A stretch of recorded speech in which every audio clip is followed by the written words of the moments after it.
ഒരു വലിയ ചരിത്ര ദൗത്യം. അതിനകത്ത് ഏറ്റവും പ്രധാനപ്പെട്ടത് ഈ ചന്ദ്രൻ എന്ന് പറയുന്നതിനെ ചൊവ്വയിലേക്കുള്ള യാത്രയിൽ ഒരു ഇടത്താവളമാക്കി മാറ്റുവാനുള്ള മനുഷ്യന്റെ ശാസ്ത്രലോകത്തിന്റെ ഏറ്റവും വലിയ ഒരു ലക്ഷ്യത്തിലേക്ക് എത്തുവാനുള്ള പ്രധാനപ്പെട്ട ഒരു ഘട്ടമാണ്. നമ്മളിതാ അവിടെ ചന്ദ്രന്റെ ഉപരിതലത്തിൽ, ചന്ദ്രന്റെ പരിസരത്തേക്ക്, ചന്ദ്രന്റെ ഏറ്റവും അടുത്ത ഇടത്തേക്ക് മനുഷ്യനെ എത്തിച്ച ആ മനുഷ്യനെ സുരക്ഷിതമായി ഭൂമിയിലേക്ക് തിരിച്ചെത്തിയിരിക്കുന്നു.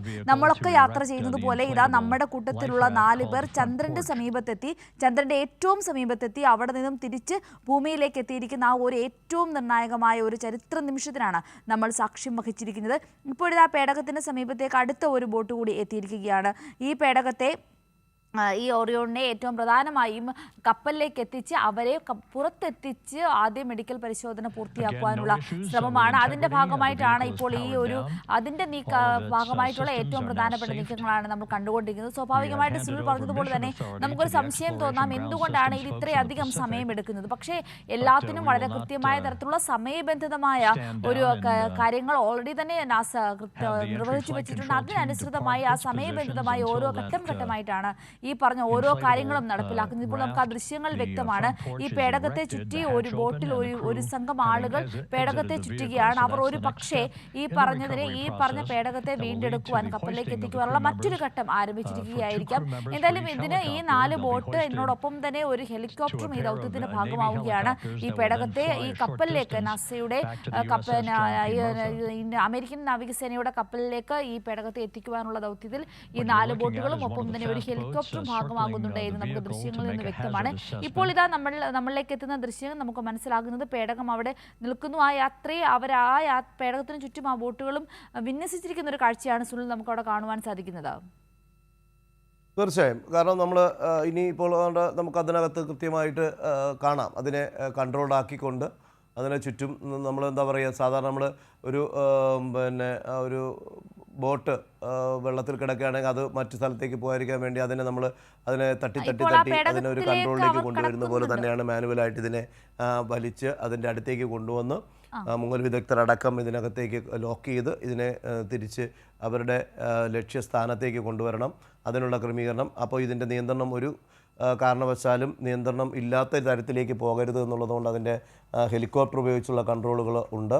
അതിനുപരി കൃത്യമായ നിയന്ത്രണത്തിലൂടെ ഈ പസഫിക് ഓഷൻ്റെ ഈ തിരമാലകളിലൂടെ തത്തി അത് കപ്പലിൻ്റെ അടുത്തേക്ക് വരുന്ന വളരെ മനോഹരമായിട്ടുള്ള കാഴ്ച എന്നതിനപ്പുറം ഒരു ശാസ്ത്ര ലോകം കാത്തിരുന്ന കാഴ്ച, ശാസ്ത്ര വിജയിച്ച് വീണ്ടും വിജയപഥത്തിലേക്ക് എത്തുന്ന ആ കാഴ്ചയാണ് കാണാൻ സാധിക്കുന്നത്. അപ്പോൾ അത്രയും ഇപ്പോൾ ഒരു കൃത്യമായ വലയത്തിനകത്താണ്, അവരുടെ ഒരു കൺട്രോളിനകത്താണ്, അവരുടെ ചെറു ബോട്ടുകൾ അങ്ങനെയുള്ള കപ്പൽ അടുത്തേക്ക് അത് കൃത്യമായി കൺട്രോൾ ചെയ്ത് കൊണ്ടുപോകാൻ വേണ്ടിയിട്ടുള്ള ഇതാണ്. കാരണം ഞാൻ ആദ്യ ഘട്ടത്തിൽ സൂചിപ്പിച്ച പോലെ തന്നെ എങ്ങനെയാണോ ഈ പേടകം ഇതിനകത്ത് ഇവർ പ്ലേസ് ചെയ്ത് ഇവരതിനകത്ത് ദൗത്യത്തിന് വേണ്ടി ഇവർ 4 ചെയറുകളിൽ ക്രമീകരിച്ചിരിക്കുന്നത്, അതേ രൂപത്തിൽ അതേ അവസ്ഥയിൽ തന്നെയാണ് ലാൻഡ് ചെയ്തിരിക്കുന്നത്. അതുകൊണ്ട് അത്തരം അപകടങ്ങളൊക്കെ ഒഴിവാക്കാനായിട്ട് അതിന് വേണ്ടിയിട്ടാണ് അതിൻ്റെ പുറത്ത് സ്പെറിക്കലായിട്ടുള്ള ഘടനയിൽ സ്ഥാപിച്ചുള്ള സ്പിയേഴ്സ് എന്ന് പറയുന്നത്.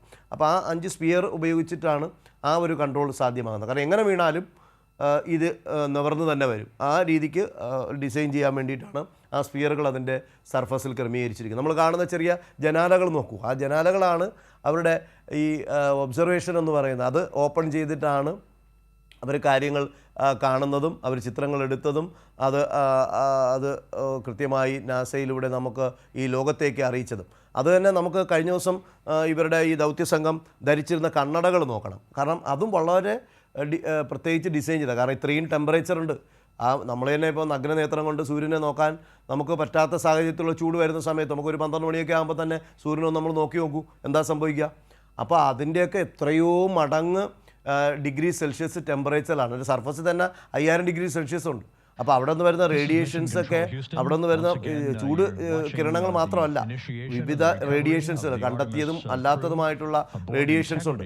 അതിൽ പോയിസൺ ആയിട്ടുള്ള റേഡിയേഷൻസുകളുണ്ട്, ശരീരത്തിന് ഹാമിംഗ് ആയിട്ടുള്ള, ശരീരത്തിന് ദോഷകരമായി തന്നെ ശരീരത്തെ കോശങ്ങളെ ബാധിക്കുന്ന തരത്തിലുള്ള റേഡിയേഷൻസ് ഉണ്ട്. അപ്പം ഇതൊക്കെ വന്ന് പതിക്കുമ്പോൾ ഉണ്ടാകാവുന്ന പ്രൊട്ടക്ഷൻസ്, അങ്ങനെയുള്ള പ്രൊട്ടക്ഷനിൽ നിന്നുകൊണ്ടാണ് ഇവർ ഈ ചിത്രങ്ങൾ അവർ സെൽഫിയൊക്കെ എടുത്ത്, ആ സെൽഫിയാണ് കഴിഞ്ഞ ദിവസം തന്നെ നാസ പുറത്തുവിട്ട ചിത്രങ്ങൾ. ഇനി നാസയുടെ കൂടുതൽ വിവരങ്ങൾ, എന്തുമാത്രം വിവരങ്ങൾ ഇനി ശാസ്ത്ര ലോകത്തിന് കൈമാറാൻ പോകുന്നു എന്നുള്ളതാണ് ഈ ദൗത്യത്തിൻ്റെ റിസൾട്ട് എന്ന് പറയുന്നത്.